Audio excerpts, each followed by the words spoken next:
Pregnant டைம்ல உங்களுக்கு ஏதாவது பல்லு வலியோ இல்ல அதர் டென்டல் ப்ராப்ளம்ஸோ வந்தா அதை எப்படி மேனேஜ் பண்ணலாம்னு தெரிஞ்சுக்கலாம் வாங்க.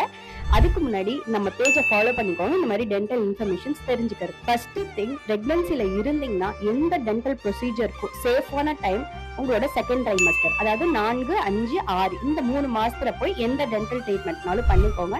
இந்த டென்டல் ட்ரீட்மெண்ட் அப்பயும் அன்னெசரி எக்ஸ்ரேஸ் அவாய்ட் பண்ணிக்கோங்க.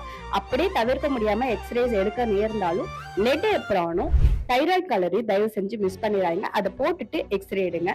திடீர்னு பல்லு வலி வந்துச்சு அப்படின்னு சொன்னா பிரெக்னன்சி டைம்ல தயவு செஞ்சு பாராசிட்டமால் தவிர வேற எந்த பெயின் கில்லரும் யூஸ் பண்ணாதீங்க. அது சஜஸ்டபிளே கிடையாது. லாஸ்டா பல்லு வலியோட சேர்த்து உங்களுக்கு ஃபீவரோ, அந்த இடத்துல வீக்கமோ, இல்ல முழுங்க முடியல, மூச்சு விட முடியாத பிரச்சனையோ இருந்துச்சுன்னா உடனே பக்கத்துல இருக்க டென்டிஸ்ட போய் மீட் பண்ணுங்க. அது ரொம்ப எமர்ஜென்சி கண்டிஷன்.